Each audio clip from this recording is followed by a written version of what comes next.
यह लगभग 30 साल पहले की बात है। मैं वॉशिंगटन के एक छोटे इलाके बाऊ में रहता था। मेरा घर लगभग इंटरस्टेट 5 के ठीक पास था। आप I-5 से निकलकर बाईं ओर मुड़ते हैं, जहां पहले एक मछली बाजार था और केवल अब एक खाली जगह है। आप जंगलों के पास से गुजरते हैं और दाईं ओर एक उदास दिखने वाले घर से गुजरते हैं। वह घर मेरा था। अधिकांश कारें रात में मेरे घर के पास 90 मील प्रति घंटे की स्पीड से गुजरती थी।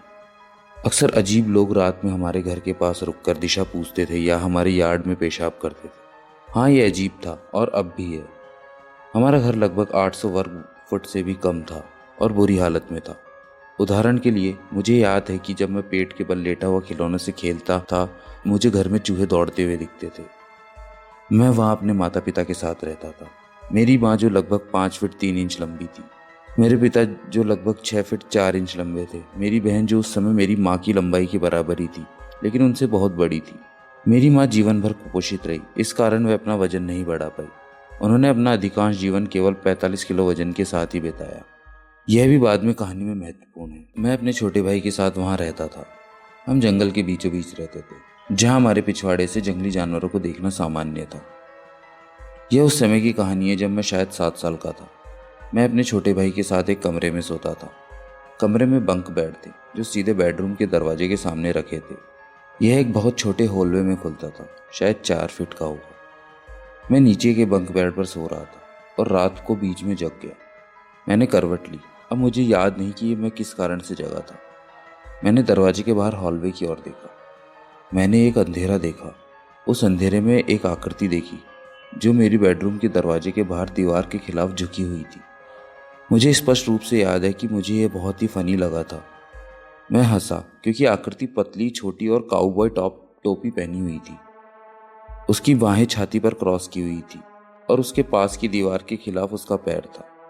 मुझे लगा ये मेरी माँ है जो खेल खेल रही है। मैंने हंसते हुए पूछा, वह क्या कर रही है? मुझे उस समय अपने सटीक शब्द याद नहीं है, लेकिन मुझे ये याद है कि मैंने माँ कहकर बुलाया था और पूछा कि ये क्या खेल है। आकृति का सिर मेरी ओर मुड़ा, लेकिन मुझे ये कोई विशेष नहीं लगा। वो एक काला अंधकार था। मुझे डर लगना चाहिए था, पर मुझे डर नहीं लग रहा था क्योंकि मुझे लगा ये मेरी माँ ही है। फिर उस सायक ने एक हाथ उठाया और एक अंगली होठों पर श की मुद्रा में रखी। मैं फिर हंसते हुए लेट गया और सो गया। सुबह नाश्ते के समय मैंने अपनी माँ को उस खेल के बारे में पूछा। वो थोड़ी भ्रमित हो गई। मैंने उन्हें बताया कि मैंने क्या देखा था और वो मुझे बिना समझे देखती रही। मैं उन्हें हॉलवे में खींचकर उनके सामने वही मुद्रा बनाई। मुझे बहुत गुस्सा आया क्योंकि वो मुझे कुछ बता नहीं रही थी। मुझे यकीन था कि यह वही थी क्योंकि उनके पास एक काउबॉय टोपी भी थी जिससे मैं अक्सर खेलता था। हालांकि मेरी माँ ने जोर देकर कहा कि वह नहीं थी। अब मेरे पिता या बहन ये कर सकते थे, लेकिन उनकी आकृति के हिसाब से वह आकृति बहुत छोटी और पतली थी। मेरी माँ ने मुझे बताया कि मुझे कोई सपना आया होगा और इस बात को वहीं छोड़ दिया। हालांकि जब मैं लगभग 10 साल का था, हम राज्य से बाहर चले गए। मेरी बहन घर में रह गई। हमारे जाने के लगभग 1 साल बाद मेरी माँ को देर शाम एक घबराई हुई फ़ोन कॉल आई। मेरी बहन जो उस घर में अब अकेले रह रही थी, वो अपने काम से लौट कर आई तो उसने रसोई में एक अजीब पतले आदमी को काउबॉय टोपी पहने खड़ा देखा। वह भागकर अपनी कार में बैठ गई और सबसे पास के पड़ोसी के घर जाकर पुलिस को फ़ोन किया। उसने फिर मेरी माँ को फ़ोन किया। सबसे अजीब बात यह थी कि पुलिस को कोई नहीं मिला। जब मेरी बहन घर पर लौटी तो यह घर बंद था और कहीं भी तोड़फोड़ के निशान नहीं थे। मेरी बहन ने कहा कि घर के आसपास कोई कार भी नहीं देखी थी। इसके बाद मेरी बहन ने उस घर में रहने से इनकार कर दिया और वह बाहर चली गई। बाद में मेरी माँ ने बताया कि मेरी बहन हमेशा से बहुत ज़्यादा संवेदनशील थी। हमने उसे अडॉप्ट किया था।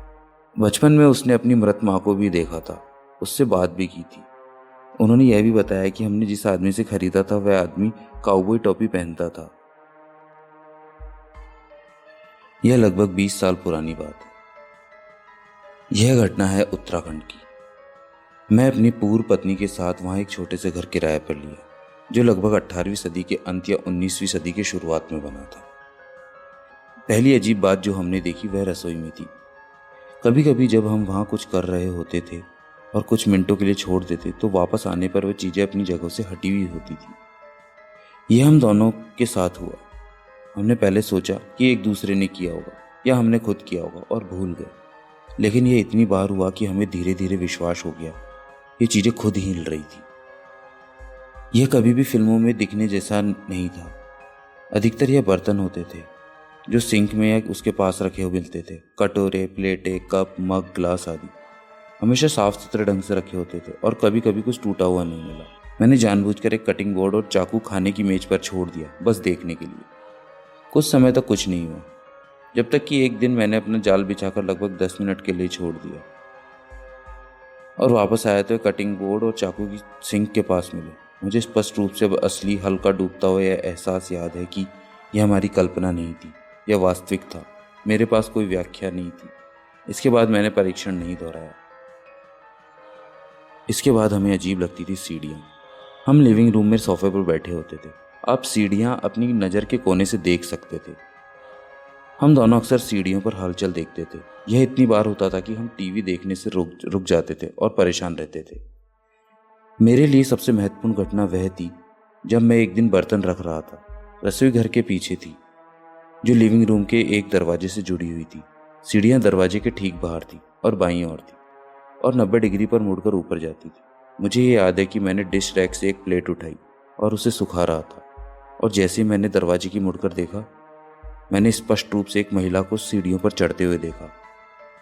उसके कंधे तक काले बाल थे और उसने लंबी काली स्कर्ट और सफ़ेद लंबी आस्तीन की ब्लाउज पहनी हुई थी। वह मेरी पूर्व पत्नी की तरह दिखती थी। मुझे पहले यह लगा कि वही थी। कुछ सेकंड के लिए मैं सोचता रहा कि वह इस तरह क्यों तैयार है। तभी मेरी पूर्व पत्नी रसोई में और लिविंग रूम में आई। मैं हैरान था क्योंकि यह वह नहीं हो सकती थी।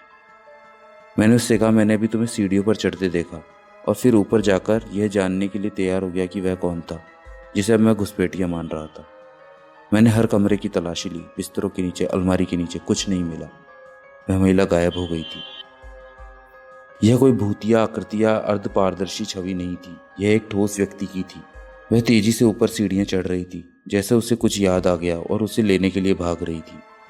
यह निश्चित रूप से मुझे थोड़ा डरा दिया, क्योंकि मैंने उसे नज़र के कोने से नहीं देखा था, बल्कि सीधे सीधे देखा था। हालांकि मैं उसे देखा जब तक वह मुझसे मुंह फेर चुकी थी, इसलिए मैंने उसका चेहरा नहीं देखा था। अंतिम घटना उस घर में सुबह सुबह हुई। मुझे याद है कि मैंने घड़ी देखी और वह 3 बजे के बाद का समय था, और जैसे ही मैंने करवट ली, मैंने बिस्तर के दरवाजे और हॉलवे की ओर देखा। वहाँ एक रोशनी की गेंद थी, फुटबॉल के आकार की, हल्के नीले रंग की, सीढ़ियों के शीर्ष पर। यह हॉलवे से नीचे की तरफ बेडरूम के दरवाजे की ओर बढ़ी और गायब हो गई। यह फ्री फ्लोटिंग लग रही थी। यह किसी चीज़ से परावर्तित नहीं हो रही थी, न ही स्थान को रोशनी कर रही थी। मैं वहाँ जागते हुए सुबह तक बैठा रहा, हैरान महसूस कर रहा था। हॉलवे कमरे के चारों ओर एक अजीब रोशनी का स्रोत खोजने की कोशिश कर रहा था। जब मैं आखिरकार उठा तो मैंने काफ़ी समय यह सोचने में बिता दिया कि जो मैंने देखा वो लॉजिकल रूप से कैसे समझाया जा सकता है। सभी पर्दे खिंचे हुए थे और जितना मैंने कोशिश की, मैं इसे समझ नहीं पाया। यह सब 6 महीने की अवधि में हुआ। इससे पहले कि हमारा किराए का टेन्योर पूरा होता, हमें उस घर से जाना पड़ा। मैंने ऐसा कुछ और कभी नहीं देखा था। हमने जो अनुभव किया वह विचलित कर देने वाला था, लेकिन हम कभी भी वास्तव में डरे नहीं थे। वह घर बुरा या भयावह नहीं लगता था।